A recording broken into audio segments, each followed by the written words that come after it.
Leonardo watches nothing but a smelly, worthless peasant who has literally nothing to his name and wishes he was more important to life. He prays to God every day in hopes that he will bless him with some kind of secret ability that will make girls notice him for once, so he can end his poor and lonely existence just like you. Lol. Or even gift him with a special superhero power so he can become a high-value man. Leonardo lives in the middle of nowhere and hasn't spoken to anyone in many years, but he misses his little sister and writes letters to her saying that he will visit her and become the brother that she deserves. After, we see Leonardo, who arrives at this modernized New York City, a beautiful concrete jungle with no immediate threat, until randomly, one day, the entire city was obliterated by these giant meteors from the sky which destroyed the city. Little did he know, Leonardo's world was experiencing a sci-fi collision of two worlds, which blasted New York and turned it into Nuked York, or otherwise known in the anime as Hellsalem's Lot. This other world that collided with Earth was named the Beyond, or the Underworld. And the aliens from that place say that the event was just as chaotic for them as it was for the humans. They came crashing down from the sky and started blasting missiles, and monsters were ripping people apart. No one could stop the chaos which was unfolding right in front of their eyes. But this revolution made regular humans want to turn into superhero freaks, like this cool-looking sniper dude, or this insane white-haired ninja, which Leonardo strives to become, as he wants nothing more than to be a powerful hero, to make his life worth it. But he knows he's nothing but a little weakling loser, so he tries to forget about it all, and just stick to his 9-to-5 corpy day job of being a stupid photographer. But when the two worlds collided, no one actually knows why this happened or what caused it. But the strange collision connected the two worlds, and Hellsalem's Lot became the city of chaos which housed humans and Beyondians alike. Around the same time, Leonardo's family was visiting New York in hopes of finding a cure for his siblings' vegetable legs.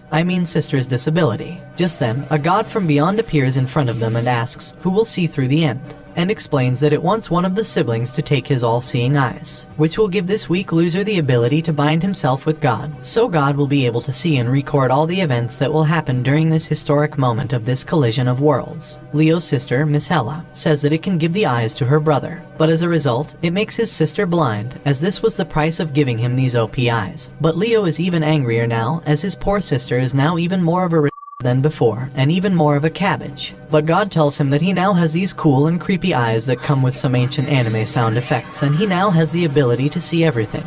The transplantation caused him a lot of pain, and it took him 3 weeks to get used to these new babies, but he managed to live through it. After that, he decided to go to this Gotham of a city in hopes of finding some alien cure that would enable his now blind and disabled sister to see and walk again. He arrives at Hellsalem's Lot and decides to work as a freelance journalist, but being the loser he is, barely manages to afford filling his stomach. 6 months later, we see him sitting down at Vivian's diner and talking to her before she takes pity on him as he's a little broke boy wagey. So she gives him a free burger to eat in exchange for doing some dishes. Just then, a supersonic speed monkey jumps in front of him and zooms away with his camera. Leonardo manages to see it in slow-mo thanks to his eyes and starts running after the thief into the streets. After that, he lives through a series of coincidences as an armed robbery is carried out at his side by an alien, and the blast from its hand sends him and the monkey flying right in front of this silver-haired guy, who happens to be Zap Renfro of Libra, which is an organization of vigilantes comprising of people with superhuman powers. It turns out, Zap was looking for a guy named Johnny Landis, who was supposed to join them and looked really similar to Leonardo. Leo decided to take advantage of this misunderstanding and followed him to his base and got caught when they found out that he wasn't the right guy. Leo thinks that if there was to be some magical cure that could heal his veggie sister, then it must be hidden somewhere which only strong organizations like Libra could access. After getting caught, he apologizes and tries to explain his motive. But just then, the news starts playing and it shows the police catching the alien robber from earlier. But suddenly, a figure comes out of its body and slashes everyone around him, and the channel switches to a creepy guy known as Femto, who claims to be one of the self-proclaimed 13 kings of this city and looks like a cheap Joker from Batman. He says that he has released a demon called Yog-G-Fot in 2 pieces, and the representatives of humanity must find its other half before the demon does, unless they want the city to be destroyed. He gives them a clue that a gate would open every few minutes, and the other half of the demon would appear and slash everything around it before vanishing. And just then the monkey that took Leo's camera starts shining, and the other half of the demon appears and cuts the office building down. After the attack, Zap grabs Leo up and asks if he was an agent of Femto, but his colleague Chain jumps in and explains that Klaus decided to protect him, which means he's a good person. She then deduces that the gate to the demon must be on the monkey and starts chasing after it as it jumps off the building. Klaus notices that Leo was able to see that high-speed attack, and asks if it was thanks to his eyes, and he starts explaining everything from how he got them. He curses his cowardness and how it led to his sister going blind.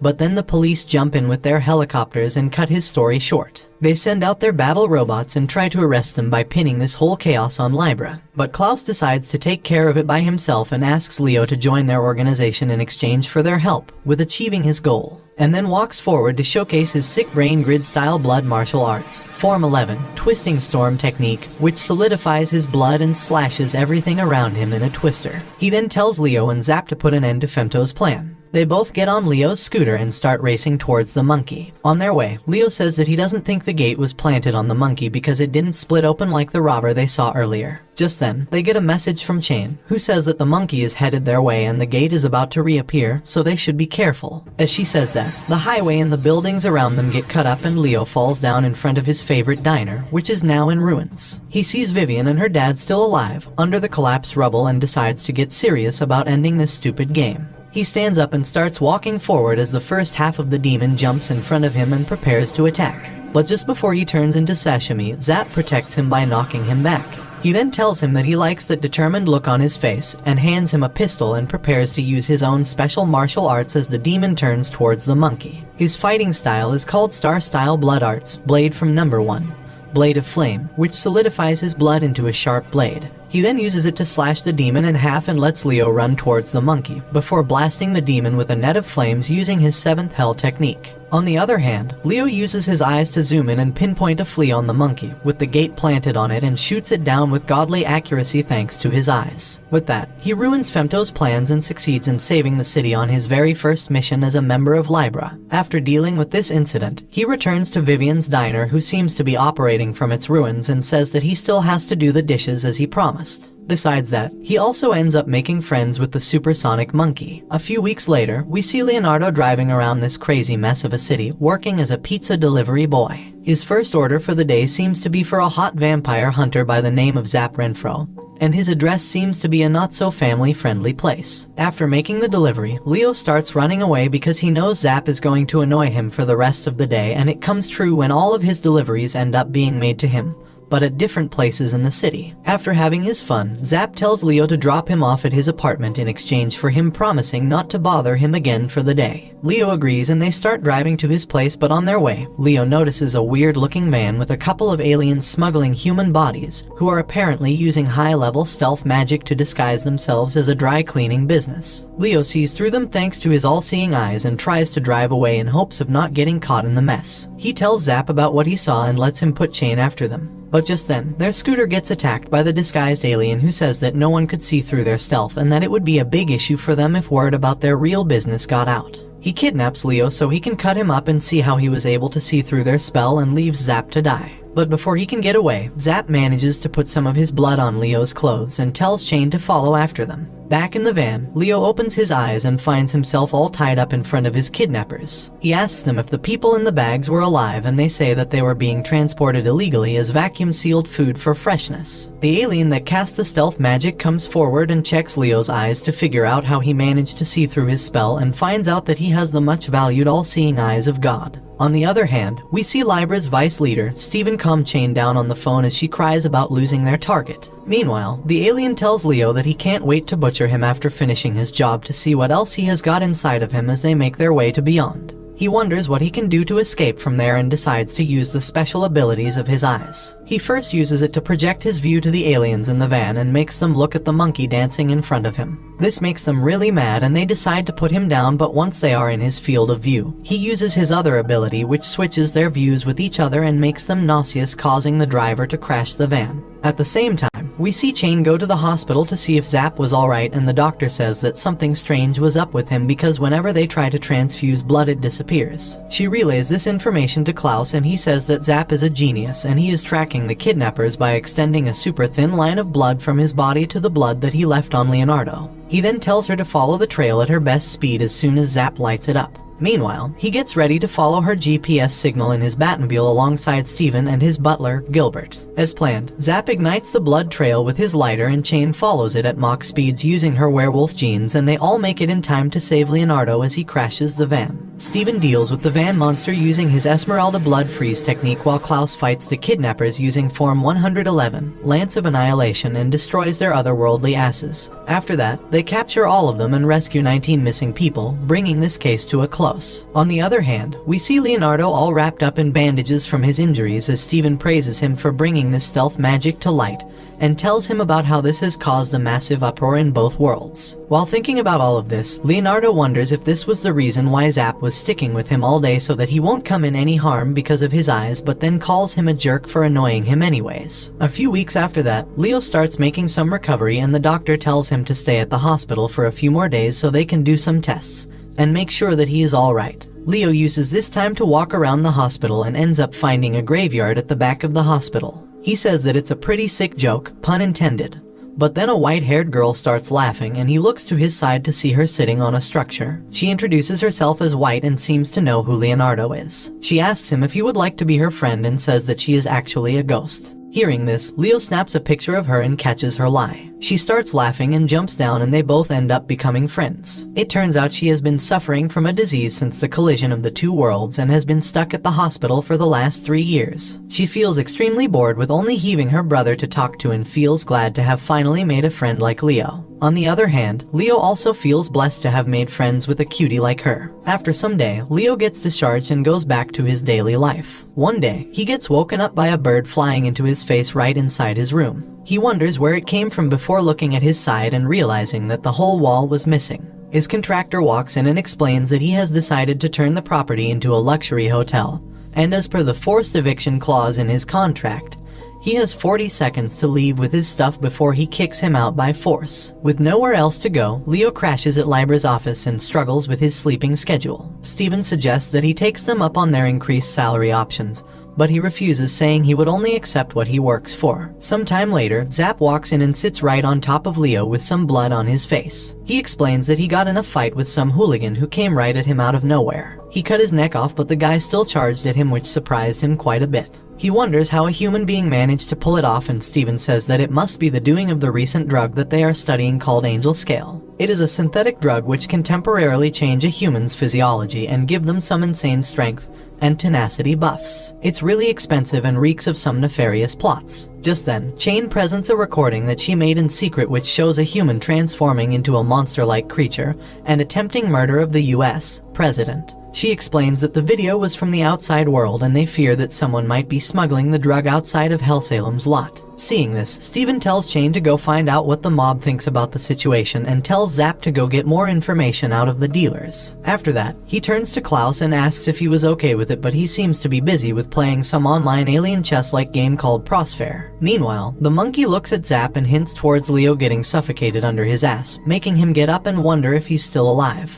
With that, they all get up and run around the town to gather more information on this case, but end up with nothing of use. With nowhere else to go, Klaus decides to use his underworld connections to get a lead, and for this, he decides to ask for help from one of the leading mob bosses of Beyond, Don. Before he goes to his place, he goes outside to pick up a member of Libra named KK, who was ambushed by some people recently. Callus picks her up and fills her in on the situation and tells her to accompany him alongside Gilbert to Don's house. Once they are there, they become surprised to see Prosphere Grandmaster Olchenko standing outside the Don's house. Klaus tries to tell the man that it is a dangerous place, but he is hell-bent on challenging the infamous Don to a game and winning it. KK notes that in normal circumstances, someone like Don would never entertain them, but he seems to be a crazy Prosphere fan and has set up a rule where he would grant one wish of anyone who manages to beat him. When they come face to face with the Don, Klaus tries to persuade him to reject Olchenko's challenge because he's a great asset to humanity, and losing him would be really unfair. But before he can say something else, Olchenko says that it's very disrespectful of him to assume that he would lose and walks towards Don in order to start the game.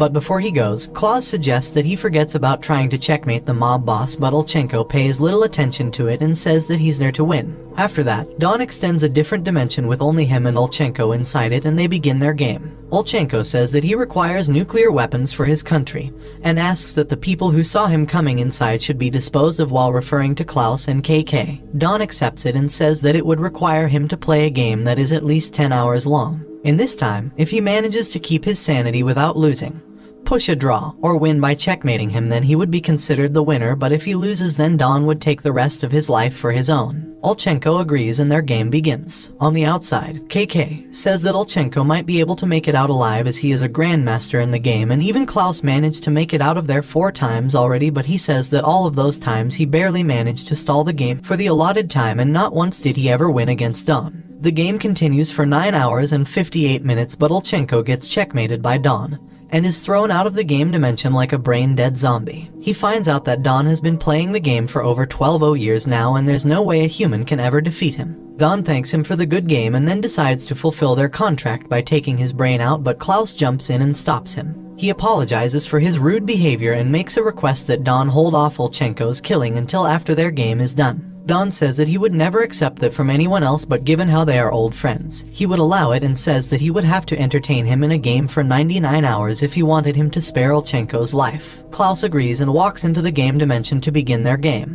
While doing so, Don asks for his other request as well, and Klaus says that he wants all the information around the angle scale drug and its distribution. Don says that he would fulfill that request as well if he manages to win, draw, or stall the game for 99 hours and begin the game. While playing, he wonders what kind of a man Klaus is, who is willing to put his life on the line for strangers, and every time he comes to him, he wants information about something that changes the fate of the world, like this drug. He tells Klaus about Olchenko's request to dispose of him and asks if he is still worth saving, but Klaus says that people are weak and make bad decisions out of that weakness, but that doesn't mean he let their drawbacks weigh him and his moral values down as well. The game continues for hours on end, and finally, after 99 brutal hours, Don lets Klaus out and holds his end of the bargain by giving them all the information and sparing Olchenko's life. KK relays this information to Steven, and Libra manages to shut down the drug in one night. Some days later, we see Leonardo taking a train to get to the office. On his way, he meets a boy and strikes up some conversation with him about the kind of entities that live in Hellsalem's lot.